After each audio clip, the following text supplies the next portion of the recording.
Derek, nice to meet you.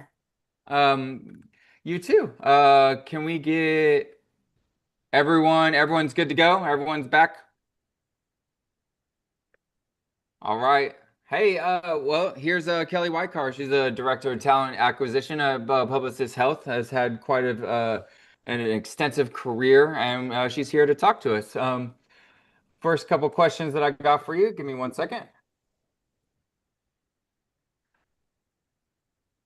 All right. As far as your latest projects, what's been keeping you busy lately, Kelly? Um, oh my gosh. Well, so a little bit of context for you all. Publicis Health is a what we call a pillar within Publicis Group, and Publicis Group is it's a holding company for a whole bunch of marketing and advertising agencies inside of the US and globally. Um, in the US, under our US marketing services umbrella, there's about 35,000, 40,000 employees, and globally we're around 80, 90,000 typically.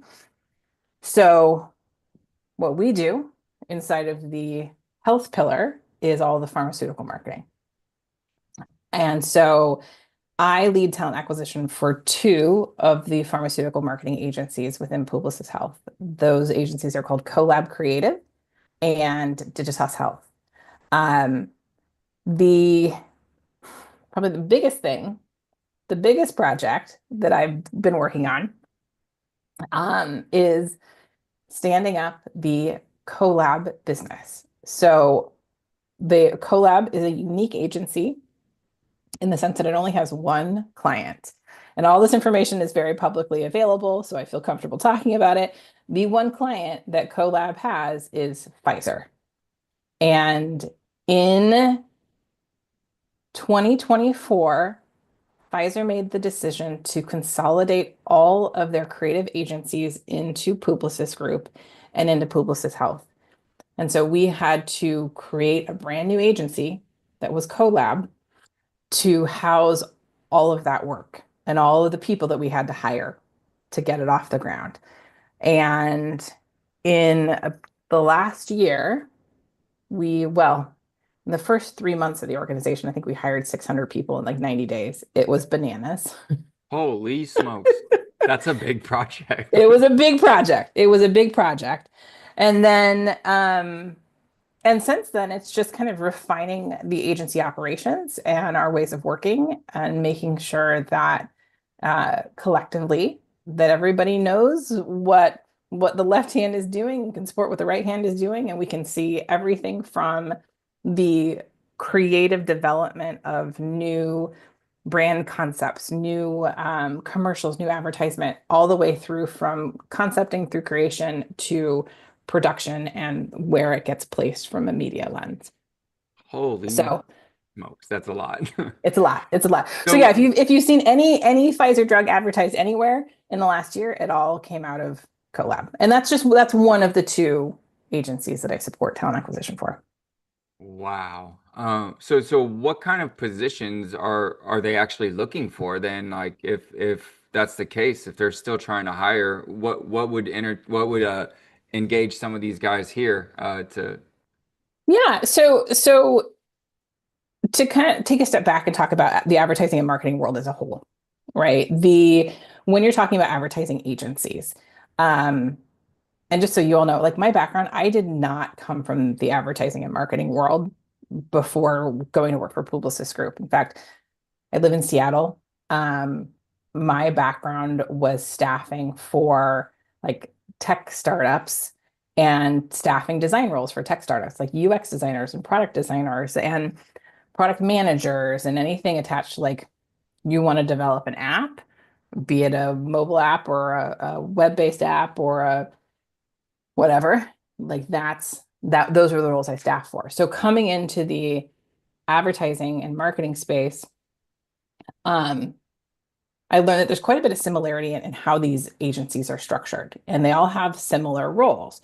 And the primary, what we call capabilities for people that work within the advertising and marketing world are account management or client services. So those are the individuals who are directly connected to the clients within, like, for example, at Pfizer. let's say you're working on a brand like Nurtec, which is one of their migraine drugs. There are marketers inside of the Pfizer business that are taking Pfizer's corporate initiatives and their direction and applying it to how they want Nurtec to show up in the market. So our internal teams have to take direction from the clients and apply that to the creative assets that they're developing. So that's account management. Those are the people who are always talking with the clients. They're probably helping to influence the strategy around these creative campaigns. They are definitely working with the clients to develop timelines for execution. They're working with the production teams when they're going to go shoot new commercials. So they're helping to organize and orchestrate that. And they're pulling through essentially the goals of the marketers, the client marketers, through to what the agency's producing. Another capability that might be interesting for the folks in here would be our program or project management roles. And we call them producers, we call them program managers, we call them project managers. It's all project management.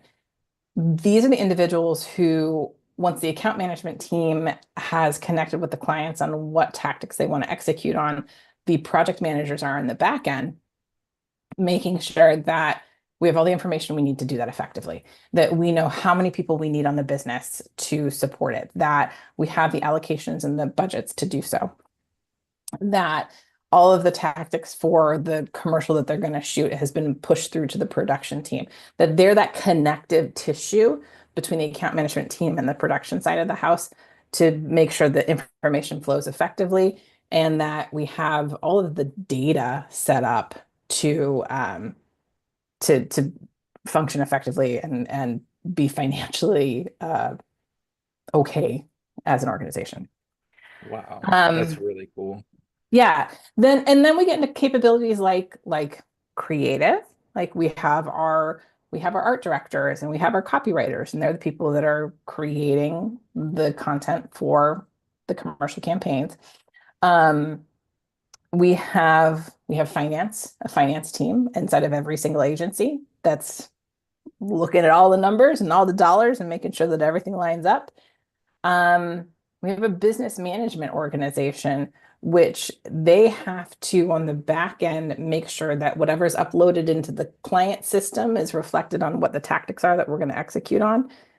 Oh my gosh, we have regulatory teams who are making sure that whatever creative concepts are developed can be pulled through from a regulatory perspective and the correct language is on them. We have editing teams that are reviewing everything to make sure that nobody said something they can't say in a pharmaceutical ad. So I mean, there's a wide variety of folks. I'm sure I'm missing stuff, but the primary capabilities in the advertising space are account management, project management, and creative. Those are the big Wow. three. Yeah. That's great. Hey, can you guys throw one in the chat if you guys are interested in any of this stuff? That'd be awesome. There you go. Look, see, I mean, people are interested in this kind of stuff. Like they want project management. If you look at a lot of these people, a lot of them are project management people. Looking for that kind of job. Cybersecurity, I'm sure you probably have some stuff in there. Logistics and even talent acquisition yourself. Those are all kinds of stuff that people are looking to do. I do have kind of a more personal question for you, but if you don't mind, were there any early mentors or experiences that shaped your management style and like what you're doing now? Yes, big time. Uh, oh, I love this question. Okay, You don't have to so name them. You can, no, if you want to. I I got my start in recruiting in the staffing world, meaning that I was a vendor to a variety of companies and would staff for typically freelance roles. So if a role came up that was, I don't know, 6 weeks long, 6 months long, and they needed somebody to staff for it, a lot of times companies like Apple and Microsoft would be like, "Hey, can you help us find this person?" As a recruiter, my job was to find that talent, present it to our client, have them interview, accept that person, and then we put them on our payroll and build our client for the time that our employee worked for the client. Oh, wow. Yeah, Okay. it's not uncommon that people in recruiting start in the staffing space. It's really not. Yeah. It's kind of the place to cut your teeth is in that world. Um, and I had worked for a local staffing company in the Seattle area that did primarily administrative staffing. So admins, executive assistants, project coordinators, like that type of stuff. And I made a very strategic move to an agency, a staffing agency that did more creative work because I wanted to move out of admin staffing and into creative staffing. And I landed at a place called Vitamin T. It's a division of a larger company called Aquent, and Vitamin T doesn't exist anymore. Aquent absorbed them back into their system, and it's all just Aquent now. Um, and what I will say is that staffing agencies, they are notoriously difficult companies to work for. There is not a lot of respect for work-life balance. They are sales-oriented jobs, so they can be tough. And you can have people managers who are not necessarily the best people managers. And they're more interested in the outcomes and the numbers that you can produce than, treating you like a human being. We When I know a got little bit to, about that. I can imagine. Um, when I landed at Aquent, I worked for a woman named Sarah, and Sarah was the first people manager that I'd ever worked for who honestly respected my experience, my expertise, my drive, my desire to win, and saw it as something that should be cultivated versus something that she had to like manage. And I went from having had people managers who were incredible micromanagers, like in the worst way possible, to a people manager who was like, Kelli, you tell me, you know better than I do. Like, what should we do? And she gave me the runway to develop my own style, my own approach, my own way of communicating, my own way of working with clients, my own way of working with the sales team. And I flourished. And it was fascinating because I went from being in roles where you had the Sunday scaries and you hated having to get up on Monday morning, go to work, and you start panicking about it on Sunday afternoon, to a place where I was so excited to go into the office, to see the friends that I got to work with, to get to talk to my boss, to like do the job versus where I'd been before. And I, it was one of the toughest decisions I ever made to leave that organization Yeah. because they had been so supportive and and Sarah had been so wonderful to work for and work with. And it was truly the first boss that I felt like I ever had who I got to work with and not for. You still talk to And her, don't you? oh yeah, big time, Yeah. big time.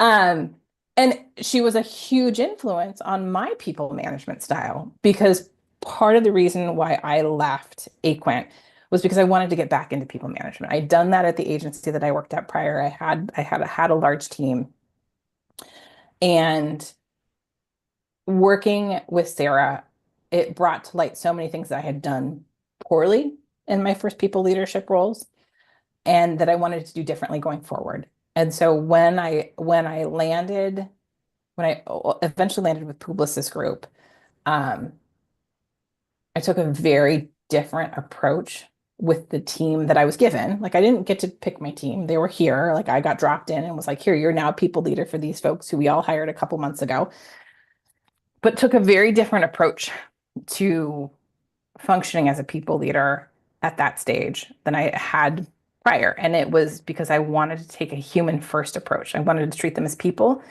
be curious about why they were making the decisions that they were making, how they would approach things, what giving them more autonomy to do their job. And, granted, that didn't always work with every single person. A lot of people, you have to meet them where you're at. You have to take into consideration like the situational leadership component of it, right? You have their situation, their background, their expertise. I had people who needed a lot more training than some of the other folks on my team. But then I had a lot of other people who I could just let run. And it was about taking down barriers to their success. So it was Sarah was so critical for me to see a people leader who was like human first and curious and saw her role as being supportive versus being domineering. So, Leaders Eat That's Last. really I don't know if cool. anybody's ever read that. It's a good one. No, no, it's really kind of cool that you were able to experience that and then be able to carry it into your next job in a way that felt right and comfortable for you. I think that's huge Yeah. if people can find that kind of energy is awesome. Um, so I mean, we talked about quite a bit, it's really cool. I would like to know a little bit more about your current position though, like your most recent position. What were you brought in to accomplish? Like, is there something specific that they said, "Hey, we need you, Kelly, to come in here and fix"? Yeah, my current position, I one of the really cool things about Publicis Group is they're very big on what we call internal mobility, meaning there are hundreds of advertising agencies in the US underneath this US marketing services umbrella. I was hired to lead talent acquisition for a shopper marketing agency based out of Chicago. So, first off, I had no idea what shopper marketing was when I was hired. Um, I'd actually interviewed for another job and they said, "Ooh, I don't think this role is the right one for you at your level. We have this leadership role that we think would be a better fit for you. Would you like to go in and do talent acquisition for shopper marketing agency?" And I was like, "Cool, what's shopper marketing?" Like, no idea. Um, Now I know that it's like when you go into a drugstore or the grocery store, the end caps at the end of the aisle that are running seasonal promotions, or the coupons that you can pull as you're walking past a product, or the websites for Dove hair care on on the Amazon store. So, anywho, I joined knowing nothing about shopper marketing, and about a year and a half in, was tapped to cover a maternity leave for another director of talent acquisition over within the health pillar, leading TA for a couple of pharmaceutical marketing agencies, Razorfish Health and Saatchi Wellness. I knew nothing about pharmaceutical marketing at that time, but I knew about talent acquisition. Once the woman whose role I was covering, when she came back from maternity leave, that was the same time that the Pfizer business had all come in to Publicis Group. And so they said, "Hey, we got to pull you over here. You're going to do this now. You're leading TA for Pfizer's creative agency." I was like, "Okay, rad. Let's hire 1,000 people. Here we go. Here Golly. we go."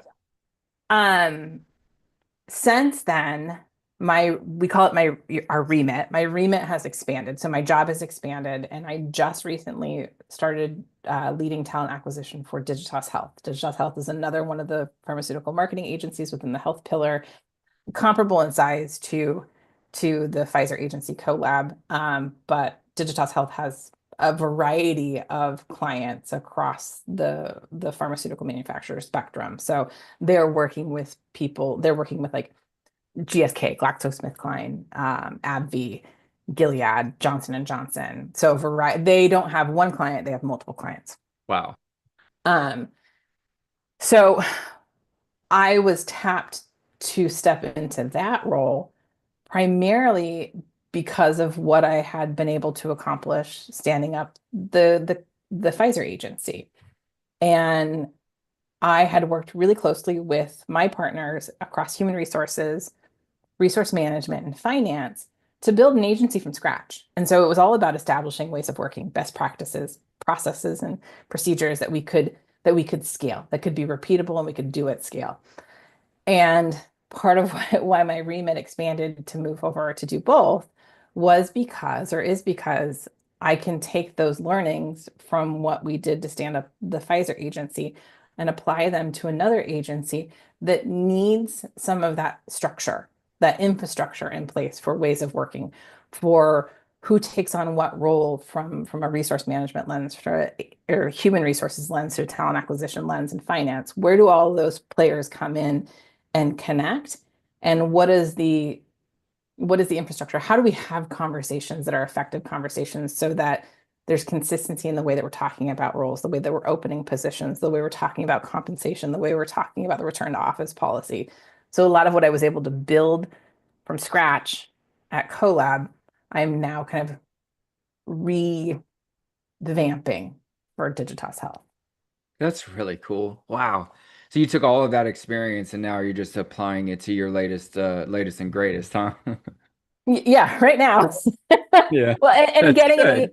an agency of folks who honestly have been working together for a very long time. There's some people within this organization that have been working there for 10, 15, 20 years, and they might be a little stuck in their ways. They might need to adapt.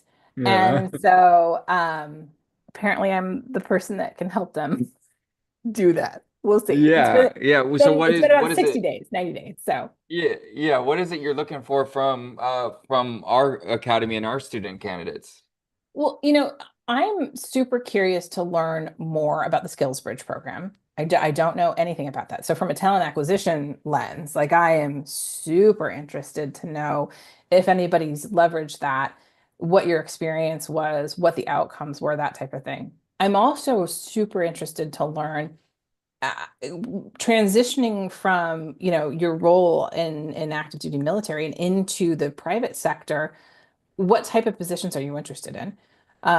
What are you finding in the job market? What is the typical response been as you're talking to recruiters about pivoting into a new sector? I mean, and I'm also very interested to learn and find out and maybe support you all in how do you take your experience from this organization, right? That I know the language that we use inside of the advertising world, and it is so specific to the advertising world, the terminology, the verbiage, just how we talk about things. I would assume that you had that same experience in the military. How do you take that and adjust how you talk about what you did in the military and put it in private sector layman's terms, so to speak? Hey, And Kelly. yeah, That's what we do right here at Seven Eagle. Okay, I'm going awesome. to ask a question from the audience. All right. If you have more than 90 days, put a three. If you have more than 60 days, put a two. And if you have more than 30 days of a skill bridge, put a one in there. Okay, these are all candidates in our academy right Cool. now that have available time for their skill bridge to go work as an intern anywhere they choose to go work. Okay, Okay, our cool. job at Seven Eagle is to make sure that these people that are here get the proper training in interview tactics and resume writing, and then to translate it into the way that it needs to be, like you said, from our military background into a Yeah. civilian sector, right? So that's what Hmm. we do here. That's exactly why we're here, Kelly, and bringing and talking to you makes it easy, right? Look at this. You got people in here with 90 days that are able to work. So it's Cool. really, it's awesome. And we're here and we're excited to who's excited about Kelly? Let me know. One in the chat, two in the chat, 100 in the chat. I don't care. Put something in there. Put something in there. See? I mean, it's crazy. So, um, I only have a couple more questions for you. Is there any more is there any more information that you want to say before I open the floor to everyone else to ask questions, Kelly? No, I did just drop my LinkedIn profile in the chat. So Boom. please, yeah, There please you feel free guys to reach out and go. connect Yep. with me. The other thing I'm going to do too is I'm going to drop my email address in the chat, and primarily because my LinkedIn inbox is a hot mess. Um, so if Hey, you, this is a straight pipeline right here, guys. This is straight to Kelly, okay? All right. So if you guys are interested, make sure you guys reach out to her, okay?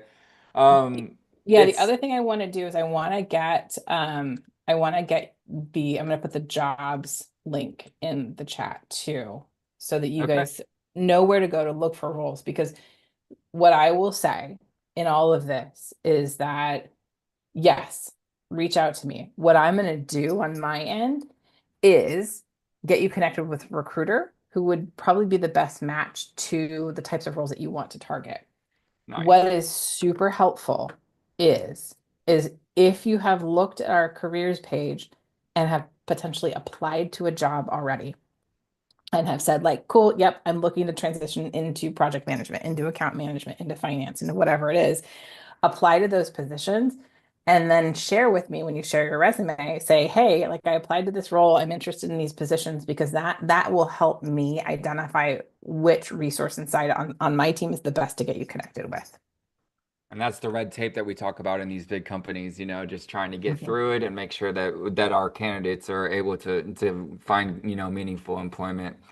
Yeah. Um, so I have one more question before I open it up for you. All right. So if you had to sum up your leadership philosophy in one sentence, what would it be? Oh, I'm a servant leader. There I you my go. my job is to support my team. My job is to understand what their day-to-day looks like and to take down barriers to their success. If there is some issue that they're running up against, especially if it's a repeated issue that they're running up against, be it with another team member, with a process, with anything, with a tool or system, my job is to dive into that, understand what the barriers are, and assume that if it's affecting one team member, it's affecting all the team members. And so if I can implement at scale solutions to help make their job easier, that's what I do. If That's I an can, awesome thing to have. Yep. That's awesome. yeah. Wow.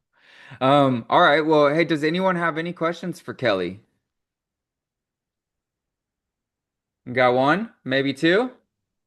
No? Well, they're excited. I know they are. It's the end of the day, Kelli. Don't mind them, okay? They're all tired. But if you guys do have any questions, feel free to reach out to her. If you guys are not too busy, make sure you guys finish the end of the day accountability forms for us, okay? Kelli, thank you so much for coming. It's a great experience to have you here. We're excited. We're excited that you're here, and we want to see you again. All right. Well, yeah, thank you for having me and thank you for the opportunity to get connected with you all. So yeah, don't hesitate to reach out. And like I said, apply to roles, email me. Don't message me on LinkedIn because my LinkedIn inbox is a hot mess. So All right. Thank you so much. I appreciate it.